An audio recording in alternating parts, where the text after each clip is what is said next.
I am Mr. Andy Wicket with a T, double T, no S. Just to clear that up. I think I'm 66.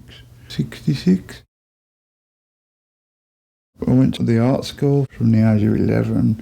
Music and art are the same thing, because when I was a kid I'd be drawing pictures and making up songs when I was doing the pictures, and but it's all the same to me, you know. And if I don't do this, or if I don't play my guitar and stuff, I don't feel right. I need it. But yeah, painting, I mean, you know, I still do stuff on the iPad, like live drawing and that. I would like to draw. I'm going to do, you know, book publishing layout for people as well. But yeah, visual arts as well. It's all part of the same drive, you know, to make stuff. When I was a kid, I'd get the toys and just forget about the toys and cut the boxes up and make stuff with sellotape and scissors, and making a song that goes with the drawing. I mean, I'd go to sleep and make up all the choruses for the top 20. Try to get to the number one before I went to sleep, you know. So when I was about 3 or 2, they used to take me dancing. Mum and Dad would get to the dances and I'd do the twists and they'd throw money at me. That was the main dance. I mean, you wouldn't have a DJ, there'd be a band playing the pop songs of the day. I used to like the Beatles.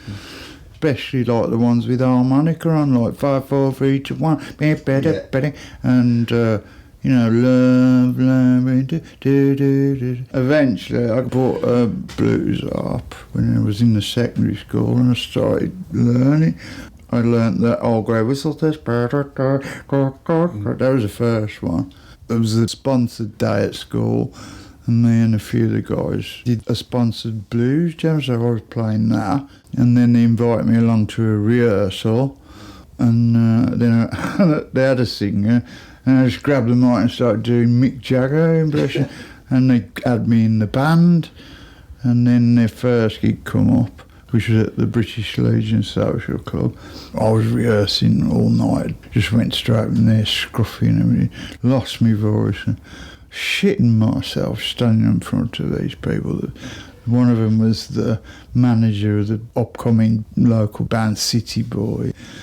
I was holding on to the mic and with all my scruffiness. Half time, bloke comes, oh, you want to get rid of him and have the bass player with his nice power neck up front. And they didn't pay me.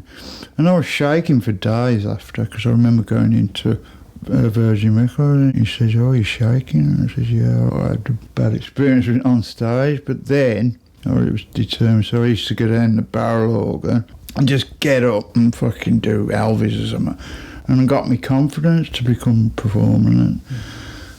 And because we were doing that covers band, then we made TVI with Dave and Cosworth and Duff and Mark, kids from my class at the school, and we'd go around, because he lived around the corner, Dave, and we rehearse and we'd plug into this wheel-to-wheel. And then Duff brought Anarchy in the UK around. I thought, that's bloody right racket, innit? You know, Anarchy. And then we used to go up Barbarella's, Rebecca's and that. And then there was the Jubilee Day, and there was an all-day punk special, 77, I think. And we'd get a set together, and we fucking wrote a whole set. I didn't want to do it in the end, we weren't ready, so we didn't do it. But then, you know, we started playing gigs and that, and got a bit of a local name. We didn't class ourselves as punks, we were more like, I mean, I started getting really into Iggy Pop, and I just take my shirt off and we'd go fucking, always have a drink, because it was fucking nervous, you know, so we were mainly pissed, and me and David just got crazy on stage, you know. And then Duran were around. Duff left and joined the Prefects, John Peel's favourite band and all that. I went down with them to the Maida Vale and saw the producers, they recorded it, and I was just, wow, how did you make it sound like that?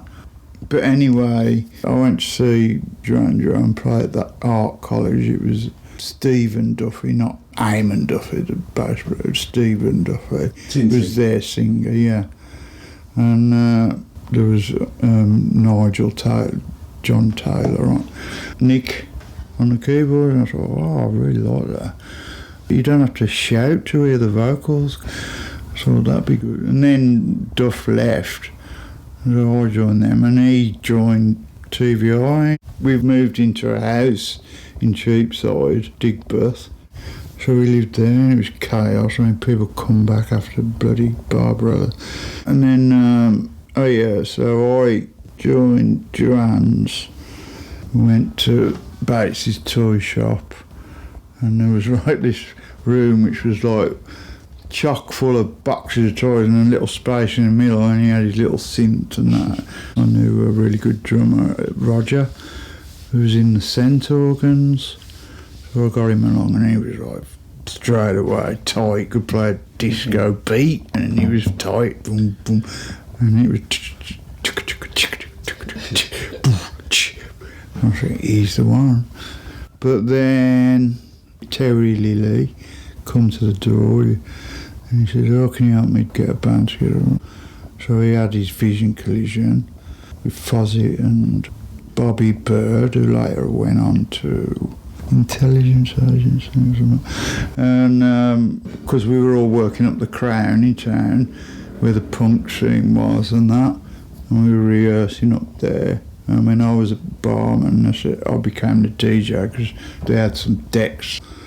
Rankin Roger used to come up. I was playing reggae as well as punk and Bowie, and you know, he used to get up doing his toasting, and I used to do my harmonica and that, and he came down and showed me how to play a reggae beat on the drums at Cheapside, and started getting more and more into reggae, and tried to get Duran Duran to do reggae, but they couldn't do it.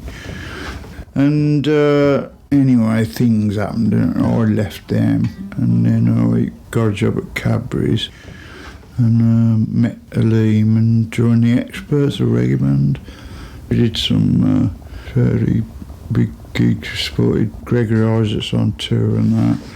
It was the Roots, Radix and Gregory Isaacs.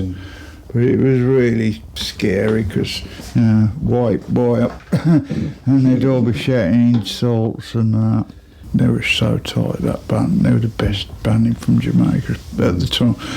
And we blew them off. They were still calling for Experts afterwards. We dropped this one and they all just went, whoa, and they stood up and like, we got them, you know, wow. We got them. So we did all right. It was nerve-wracking, especially back then, because it wasn't so integrated. Absolutely, the racism and that was stronger back then. And then, you know, Rankin Roger coming round and that, and the beat and that. And then UB40 coming to our school. And Brian, he was the only one who really taught the others. I think they threw me in the bin once. Andy Campbell, I heard him singing on the bus, it trying to sound right. Stevie Wonder, so he's pretty good. And then after my band, I remember doing a demo with Duran Duran Girls and Fruit and playing at one of UB40's parties and that. And I didn't think, I thought he was just saying it, you know. But then I went to see him live, I thought, wow, these are good. I just really got into reggae then. And if I'm into it, I just go, I'm chained to an idiot. You know. Yeah. Since the COVID, I haven't really done much. It's all the streaming now, and to us, you know, getting an album, it was an identity. You know, with the clothes you wore and the music you like was your label. Of now, it seems to have all merged into a great big mass.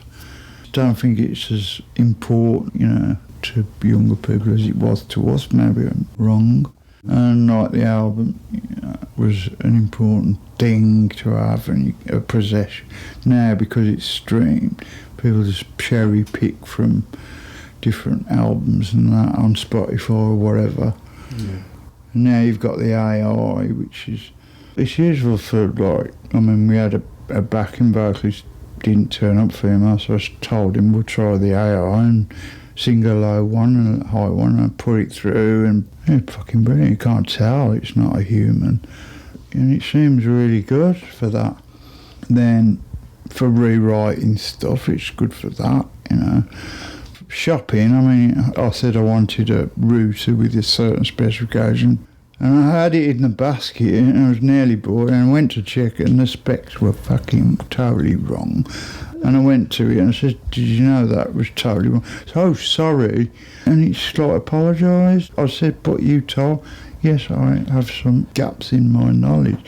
It's sycophantic. It'll say yes to whatever, you know, and even if it doesn't fucking know, it'll make it up. Bubble's going to burst soon, and a lot of people have made a lot of money, and while they can, you know, while the hype's still there. Yeah.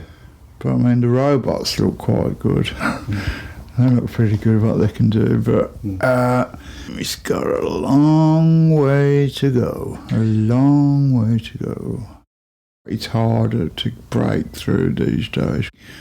The streaming services have so much of a monopoly on it. It's harder to find good music.